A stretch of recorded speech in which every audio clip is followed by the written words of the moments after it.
اعوذ باللہ من الشیطان الرجیم بسم اللہ الرحمن الرحیم۔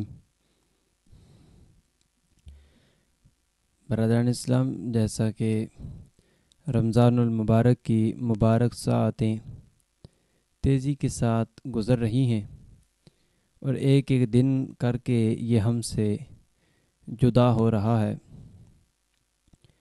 تو یہ بڑا برکتوں اور رحمتوں والا مہینہ ہے۔ کچھ ایسے کام ہیں جو ہمیں خاص اس مہینے کے اندر کرنے چاہیے۔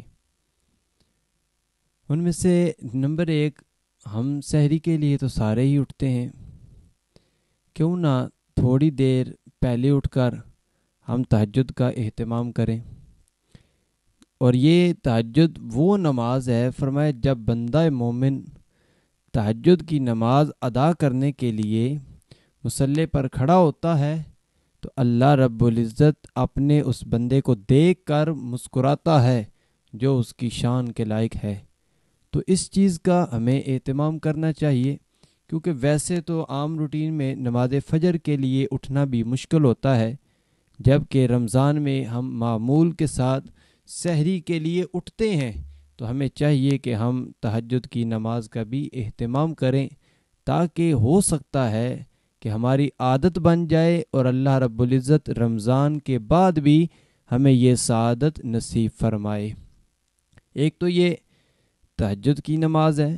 کھانے پینے میں سحری میں پرہیز کیجیے، کیونکہ جتنا آپ کم کھائیں گے اتنا آپ باوضو رہیں گے، اور باوضو رہنا یہ بہت ہی خوبصورت عادت مبارکہ ہے، تو اس چیز کو بھی اپنانا چاہیے۔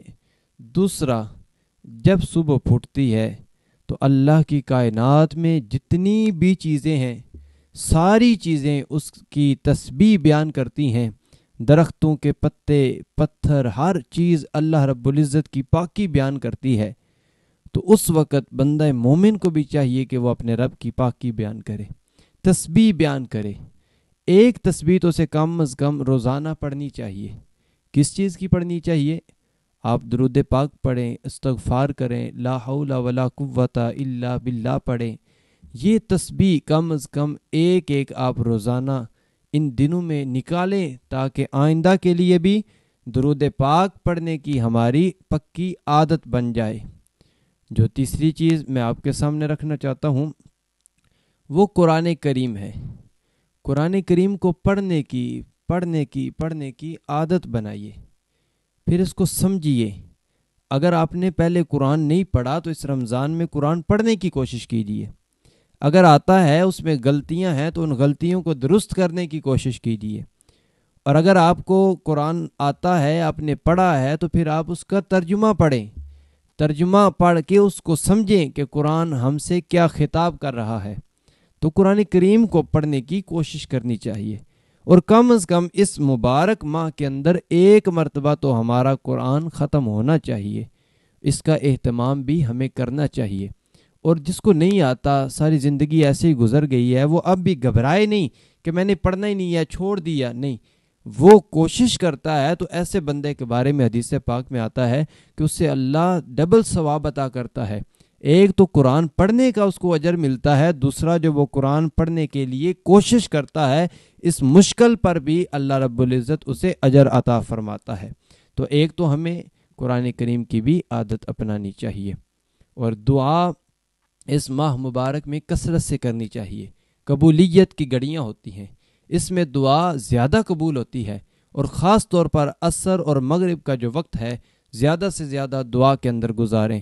افطار سے پہلے دعا کریں، اپنے لیے کریں، اپنے عزیز و اقارب جو اس دنیا سے چلے گئے ان کے لیے کریں، مسلمانوں کے لیے کریں، جو فلسطین کشمیر کے اندر مظلوم مسلمان ہیں جن پر ظلم کے پہاڑ ڈھائے جا رہے ہیں، تو ایسے لوگوں کو اپنی دعاؤں میں شامل کیجیے۔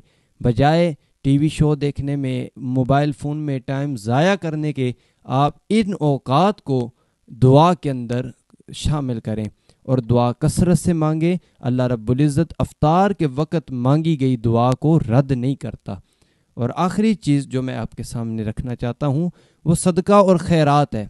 اس مہینے میں صدقہ اور خیرات کی عادت اپنائیے، خود بھی صدقہ کریں، اپنے بچوں کو بھی عادت ڈالیں کہ وہ صدقے کے عادی بن جائیں۔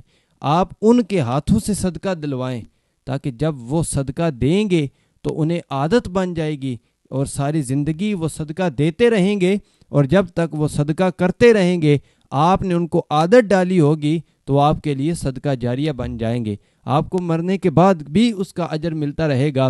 جب بھی وہ کوئی نیکی کا کوئی خیر کا کام کریں گے تو آپ کو بھی اس کا اجر ملتا رہے گا۔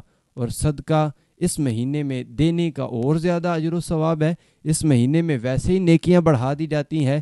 حدیث پاک کے اندر آیا کہ اس ماہ مبارک کے اندر نفل عبادت کا ثواب اللہ فرض کے برابر عطا کرتا ہے، اور جو فرض عبادت ہے اس کا ثواب 70 گنا بڑھا دیا جاتا ہے۔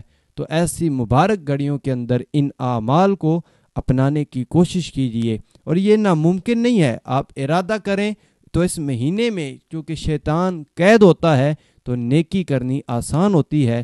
آپ ارادہ کریں گے اللہ رب العزت مدد فرمائے گا اور یہ کام کرنے میں ہمارے لیے آسانی پیدا ہو جائے گی، کیونکہ یہ ماہ مبارک آج ہمیں نصیب ہے، ہو سکتا ہے آئندہ زندگی میں یہ نصیب نہ ہو، تو پھر ہمیں چاہیے کہ ہم اس ماہ مبارک کو اپنے لیے قیمتی بنا کر گزاریں اور اپنی آخرت کا سامان کریں، کیونکہ حدیث پاک کے اندر وعید آئی ہے اور آقا علیہ الصلوۃ والسلام نے اس پر آمین کہا ہے۔ حضرت جبریل امین علیہ الصلوۃ والسلام نے دعا کی کہ یا اللہ، یا رسول اللہ، وہ بندہ جس نے رمضان کا مہینہ پایا اور اس میں عبادت کر کے اپنی بخشش نہ کروا سکا تو شخص کی ناک خاک آلود ہو۔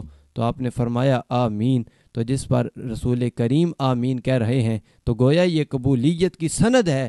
تو اگر ہمیں یہ موقع ملا ہے تو ہمیں اپنی بخشش کا سامان کرنا چاہیے اور ان اعمال کو اپنانا چاہیے۔